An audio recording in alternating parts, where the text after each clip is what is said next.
Et regardez ici la tête de Zelensky dans cette même réunion.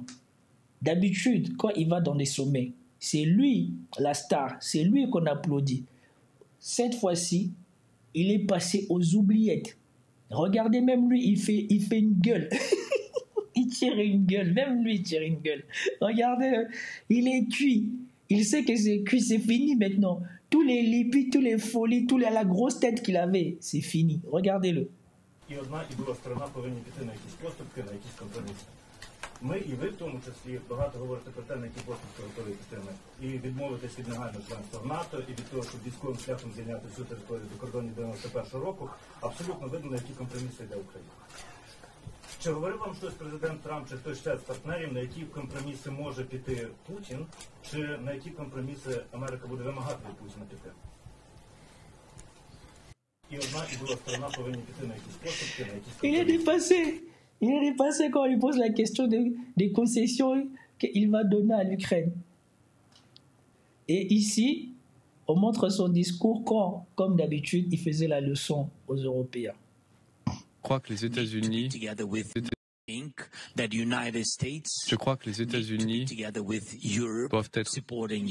unis avec l'Europe dans le soutien à l'Ukraine. C'est un message politique à Poutine. Même pas un message militaire, mais politiquement, il faut rester ensemble. Et quant à cette garantie de sécurité et de l'Europe, eh bien, il faut qu'elle soit commune. C'est pourquoi il est nécessaire de rester ensemble, unis sur le dossier ukrainien. Regardez son discours. Il n'y a même plus de conviction. Là, il répète les éléments de langage, les choses qu'il demande depuis longtemps. Mais comme il sait qu'il ne peut plus les obtenir par les Américains, il les demande à travers les Européens. Mais les Européens, ils ont quel moyen de pression pour contraindre les Américains à accepter d'intégrer l'Ukraine à l'OTAN? Et il le dit sur lui-même, Zelensky, les États-Unis ne nous veulent pas dans l'OTAN. C'est dur le réveil. Et souvenez-vous que Joe Biden lui-même a refusé plusieurs fois de voter l'adhésion de l'Ukraine dans l'OTAN. Alors, pensez-vous que ça allait être l'administration Trump qui allait faire cette erreur, sachant les conséquences que cela aura? Enfin. Même si c'est fait de manière globale. Ça, c'est le premier point. Le deuxième, comme je l'ai dit, c'est que peu importe d'où ces forces proviennent, nous avons besoin d'une armée d'1,5 million ou de 2 millions d'hommes. Si nous voulons vraiment être en mesure d'arrêter, de dissuader toute attaque supplémentaire, si nous voulons vraiment cesser d'être effrayés, et si nous voulons éviter une nouvelle invasion, une nouvelle occupation de la part. Voilà. Vous comprenez pourquoi lui et les Européens, c'est pas possible. Et pourquoi ils racontent des conneries. Comment est-ce qu'on va attendre une armée de 2 millions d'hommes avec les armées qu'on a en Europe? En tout cas, c'est bien. Au moins, il avait fait son show. Après, il a vu la position des Américains qui est venu définitivement enterrer tous les espoirs des Européens sur l'Ukraine et qui est venu démentir toute la propagande qu'ils ont fait depuis 3 ans. Toute la propagande qu'ils ont fait depuis 3 ans meurt ici. Et déjà ici, il y a les prémices de ce qu'il dénonce aujourd'hui, le fait qu'il soit écarté de la table. Ici, c'est clair. On attend l'une des raisons qui n'est pas dit, mais qui montre déjà que les Européens seront écartés de la table. On écoute. Well, good afternoon, friends. Thank you, Secretary Healy, for your leadership, both in hosting and now leading the UDCG. This is my first Ukraine Defense Contact Group, and I'm honored to join all of you today. And I appreciate the opportunity to share President Trump's approach to the war in Ukraine. We are at, as you said, Mr. Secretary, a critical moment. As the war approaches its 3rd anniversary, our message is clear. The bloodshed must stop, and this war must end. President Trump has been clear with the American people and with many of your leaders that stopping the fighting and reaching an enduring peace is a top priority. He intends to end this war by diplomacy and bringing both Russia and Ukraine to the table. And the U.S. Department of Defense will help achieve this goal. We will only end this devastating war and establish a durable peace by coupling allied strength with a realistic assessment of the battlefield. We want, like avec une vision réaliste du combat, si je ne me trompe pas, une évaluation réaliste du champ de bataille. Pas avec les chimères qu'on attend sur les plateaux télé de LCI, de je ne sais pas quoi, de je ne sais pas si. Et ici, vous comprenez déjà que là encore, on est en train de tracer une ligne de démarcation. Ici, il ne s'agit pas d'idéologie, il s'agit de voir ce qui est possible. Et quand on sait la réalité du terrain, on sait que les Ukrainiens ne sont plus en position de l'ouvrir. Assessment of the battlefield. We want, like you, a sovereign and prosperous Ukraine. But we must start by recognizing that returning to Ukraine's pre-2014 borders is an unrealistic objective. Voilà. L'une des premières conditions de Zelensky, et encore on ne dit même pas tout, hein, parce que l'une des premières conditions pour la paix ou pour les négociations de paix, Poutine ne l'a pas oublié, c'est l'abrogation de la loi que Zelensky a fait voter dans son pays interdisant toute négociation avec Poutine. Pour l'instant, moi, je n'ai pas attendu que cette loi ait été abrogée. Et après, la deuxième condition, c'était que les Russes se retirent de l'Ukraine. On vient de lui dire, tu peux oublier ça. Non seulement ce qui est pris est déjà parti, mais on va commencer à partir de ce qu'on aura quand on aura signé la paix. Pas maintenant, de ce qu'on aura quand on aura signé la paix.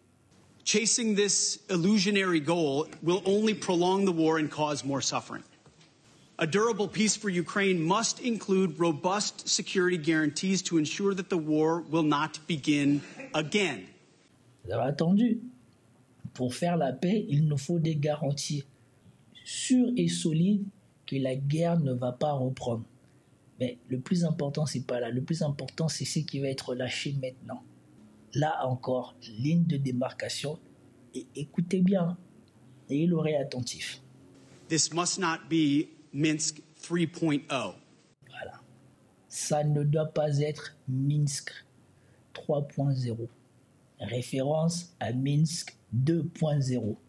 Que tous ces gens-là sur les plateaux télé européens, tous ces menteurs, tous ces propagandistes font semblant d'oublier qu'ils ont menti à la Russie, qu'ils allaient garantir la sécurité du Donbass et de Lugansk, et qu'ils allaient prendre en compte les exigences ou les garanties de sécurité russes par rapport à l'OTAN et aux Européens. Puisque eux-mêmes, ils l'ont dit, ils avaient menti pour préparer les Ukrainiens à affronter les Russes. Et on vous dit que si jamais c'est eux, les Américains, cette administration qui négocie avec la Russie, ça ne sera pas pour refaire ça. Et donc ici, vous avez vu, on remet au centre du jeu la responsabilité des Européens dans ce qui est arrivé à l'Ukraine. Puisque les deux garants, ou les deux principaux garants de Minsk II, c'était la France et l'Allemagne. Souvenez-vous du coup de fil de Macron et Poutine, où Macron faisait le malin en rigolant avec son staff, en pensant que Poutine n'irait pas jusqu'au bout et ferait ce qu'il a fait à l'Ukraine. That said, the United States does not believe that NATO membership for Ukraine is a realistic outcome of a negotiated settlement. Voilà. Et là c'est même plus on peut discuter ou quoi que ce soit, puisque pour intégrer l'OTAN, il faut un vote unanime. Étant donné que là, cette administration vient de dire que c'est niet, donc ça veut dire que pour les 4 prochaines années, il n'y a même pas à discuter de savoir si l'Ukraine peut rentrer dans l'OTAN ou pas. L'Ukraine ne sera pas dans l'OTAN. Et donc là encore, l'une des conditions sine qua non posées par Zelensky pour parler de paix vient de voler en fumée. Instead, any security guarantee must be backed by capable European and non-European troops. Et en plus, il dit, il n'y aura pas de troupes de l'OTAN pour garantir la sécurité. Ce sera des troupes européennes et non européennes. Donc, l'OTAN, on n'est pas là-dedans. C'est en Europe, c'est vous les Européens qui allez vous-même mettre vos troupes et d'autres personnes. If these troops are deployed as peacekeepers to Ukraine at any point, they should be deployed as part of a non-NATO mission, and they should not be covered under Article 5. Et en plus de ça, les troupes qui seront déployées ne seront pas protégées par l'article 5 du traité atlantique. Donc ça veut dire que si jamais ça part en sucette et qu'ils se prennent une balle, l'OTAN ne va pas rentrer dans l'embrouille. Cette semaine, l'Amérique a mis une grosse claque à l'Europe. Elle a réveillé l'Europe. Je pense que tous les soumis, tous les young leaders là, les Davos et tout ça là, ils doivent se couper les veines. Et vous le voyez ici, assommé. Parce que là, il a compris que voilà, aujourd'hui, les éléments de langage ne le sauveront pas. Et vous en avez la confirmation ici, quand on voit un semblant de peut-être de ce que sera les négociations. Can you assure this audience that Ukrainians will be at the table and Europeans will be at the table? Oh, well, you just changed the whole dynamic. Victor, thanks for having us today. I appreciate it. The answer to that last question, just as you framed it, the answer is no. The answer to the earlier part of that question is yes. Of course the Ukrainians are going to be at the table. I mean, it would be foolish to say they wouldn't. But when you say at the table, you have to define it. One of the things I'm driving towards is we've had a good – remember, this war has been going on now. We're heading into the third year. One of the things we haven't really gotten to are specifics.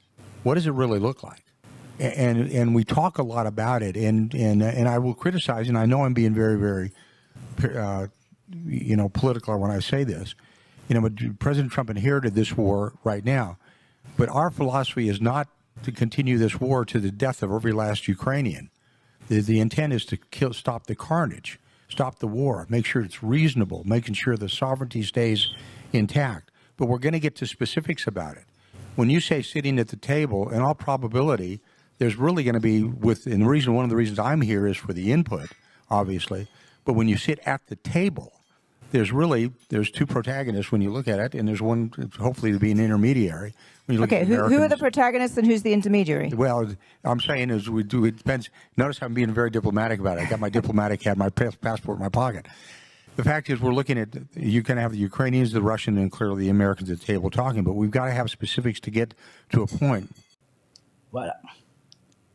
Il a dit, premièrement, contrairement à tout ce qui a été fait jusqu'à maintenant, nous, notre but, c'est d'arrêter cette guerre avant le dernier Ukrainien. On ne veut pas aller jusqu'aux derniers Ukrainiens. Et ici, nous n'avons besoin que de deux protagonistes à la table avec nous comme intermédiaires. L'Ukraine et la Russie. Voilà. Je ne sais pas pourquoi les Européens considèrent qu'eux, ils ont besoin d'être à la table. On aurait dit que les Ukrainiens eux-mêmes ne sont pas capables de défendre leur souveraineté et leur intégrité par rapport aux Russes. Ou alors, Zelensky lui-même sait pourquoi il est dans cette situation. Qu'est-ce qu'on lui avait promis ou qu'est-ce que lui espérait avoir et que pourquoi il semble aussi abattu maintenant qu'il sait que voilà, c'est fini. La réalité qu'on lui disait depuis des semaines, qu'il n'a pas les moyens de battre la Russie, se concrétise, puisque les États-Unis disent que voilà, nous, on ne va plus mettre les mains pour faire continuer cette guerre. Si vous voulez la continuer, ça sera par vos propres moyens ou avec les Européens. Et il sait bien que les Européens n'ont pas les moyens de pouvoir continuer cette guerre, surtout vu l'état de son matériel et de son armée. Je pense que les Américains vont essentiellement parler avec les Russes et viendront ajuster les choses avec les Ukrainiens. Et ça ne sera qu'une fois que les Américains et les Russes seront vraiment d'accord qu'on ramènera peut-être les Ukrainiens devant les Russes. Parce que regardez comment ça se passe. Il n'y a que l'Amérique et l'Ukraine. Et probablement que ça va se passer comme ça pour la suite. Good afternoon, everybody. We're, of course, happy to welcome the Ukrainian delegation led by President Zelensky. We had a number of fruitful conversations, a number of things for us to follow up and work on. And fundamentally, the goal is, as President Trump outlined it, we want the war to come to a close. We want the killing to stop, but we want to achieve a durable, lasting peace, not the kind of peace that's going to have Eastern Europe in conflict just a couple years down the road. So we had a number of... Toujours les Américains font référence à l'accord de paix négocié par les Européens et particulièrement par la France et l'Allemagne, Minsk II, qui a conduit à ce que quelques années plus tard, nous ayons ça. Ils disent que c'est absolument ce qu'ils veulent éviter. Et quand ils disent ça, si tu as les références, tu comprends toi-même pourquoi les Européens ne seront pas là. Et regardez du côté ukrainien, à part avoir le regard vide, et même ils savent qu'ils sont cuits. Ils ne sont pas là pour négocier, ils sont là pour... On va leur dire comment ça va se passer. Ils ne sont pas là pour dire « Oh, on veut, non ». On va dire comment ça va se passer. Good conversations about how we might accomplish that together, and certainly we'll have many more in the days, weeks, and months to come. President Zelensky. Thank you so much. Thank you very much. Very briefly, I think Vice President said everything and absolutely correct. We are very thankful for American support. President Trump, we have good conversation today. Je vous avais dit dans ma vidéo où sa femme allait regarder comme un lèche-bot. Je ne sais pas si je le retrouverai. Trump peut être décisif dans cette... Regardez la tête. Regardez la tête de Madame Zelensky. Ça se voit qu'elle en a marre de ce cinéma de Zelensky. Et que là, probablement, elle doit dire, mais quel lèche-bot. On t'a déjà dit que c'est fini pour nous. Parce qu'avant ça, elle était plus enthousiaste. On voyait plus de conviction, plus de croyance dans les paroles de son mari. Mais regardez dans cette interview. Cette guerre, il peut stopper Poutine. Nous nous sommes entretenus à plusieurs reprises. Je pense qu'il est fort et imprévisible. Il fait du léchage de bottes comme c'est pas permis. Les Européens sont là-bas en train de dire « Mais les Ukrainiens résistent, ils ne veulent pas totalement ça. » Vous l'avez vu sur LCI. La petite séquence de peut-être quand il était arrivé à cette conférence, comment il parlait que nous devons nous associer avec les Européens, les Ukrainiens, pour avoir une armée forte, pour accepter qu'on rentre dans l'ONU. Et ici, alors que quand il s'assoit là, il sait bien que le général Kissisi a dit que pas d'Européens à la table des négociations. Le secrétaire à la défense a dit pas de soldats américains, pas de garantie de sécurité avec les soldats de l'OTAN, pas d'article 5, pas de rentrer à l'OTAN. Il vous dit, on est d'accord, on est là pour bosser, pour trouver des accords. Lui-même, il est en contradiction. Il sait que la fête est finie pour lui. Il ne se bat même plus. Il attend juste, on lui garantisse que si tu fais ça bien, tu vas pouvoir t'en aller, toi et tes amis, et avec l'argent que vous avez volé, on va pouvoir vous laisser tranquille. Si vous voulez rester en Ukraine et assurer vous-même votre sécurité, ça sera ainsi. Si vous voulez sortir de l'Ukraine, on vous donnera un safe conduit, comme on dit. On vous créera un passage où on va vous exfiltrer sans problème. Il le sait. Et c'est probablement ça qu'il est en train de négocier. Il sait que c'est fini pour lui. Il est en train de négocier soit le moyen de pouvoir rester en Ukraine sans craindre pour sa vie, soit le moyen de sortir de l'Ukraine et de revenir peut-être, je ne sais pas moi, des années plus tard. Our first meeting, not last, I'm sure, and really what we need to speak more, to work more, and to prepare the plan how to stop Putin and finish the war. We want peace very much, but we need real security guarantees, and we will continue our meeting. Et une fois de plus, il dit que nous voulons des réelles garanties de sécurité, mais comme je vous ai toujours dit sur ma chaîne, la seule garantie de sécurité valable pour l'Ukraine n'est pas celle que les Européens vont lui donner, parce que les Américains ont déjà dit qu'ils ne vont pas mettre un doigt là-dedans. C'est celle qu'eux vont donner aux Russes. Ce ne sont pas leur armée ou quoi que ce soit, c'est la garantie. Peut-être que dans leur constitution, ils vont mettre en noir et blanc qu'ils n'intégreront jamais l'OTAN et que désormais, ils seront un pays démilitarisé ou quelque chose comme ça. Mais de toute manière, ça ne garantit rien, puisque la Finlande, que la Russie avait laissée libre, aujourd'hui est rentrée dans l'OTAN, on ne sait pas pourquoi, alors que la Russie ne lui a jamais tiré dessus, ne lui a jamais rien fait. Mais les Russes ne sont pas stupides. Ils ont emmené Zelensky jusqu'au bout. Zelensky a sacrifié son pays jusqu'au bout.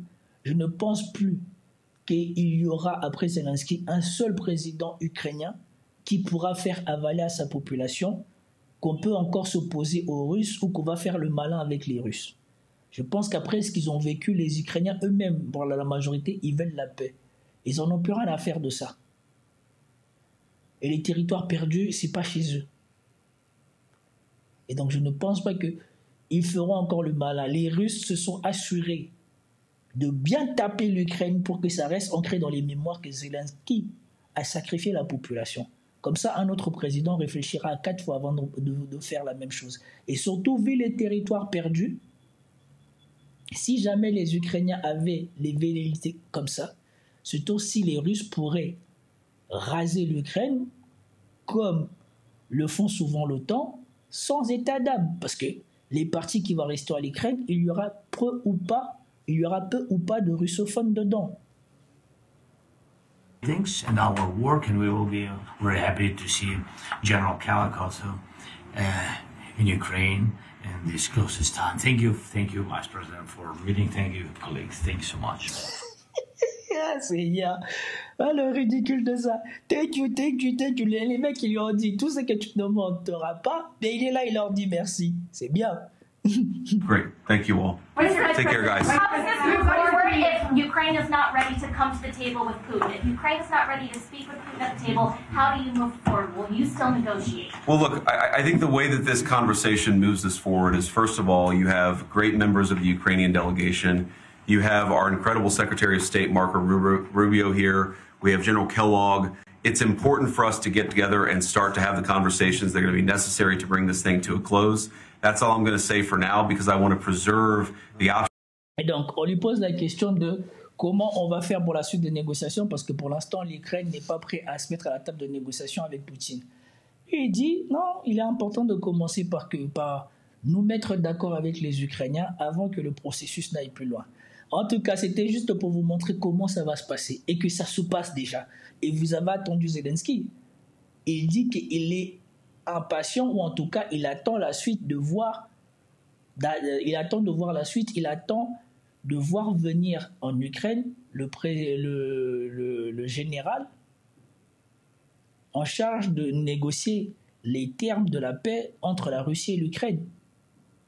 Et donc, j'espère que vous avez apprécié cette vidéo. Si vous avez apprécié, commentez, likez, partagez pour me soutenir et soutenir la chaîne.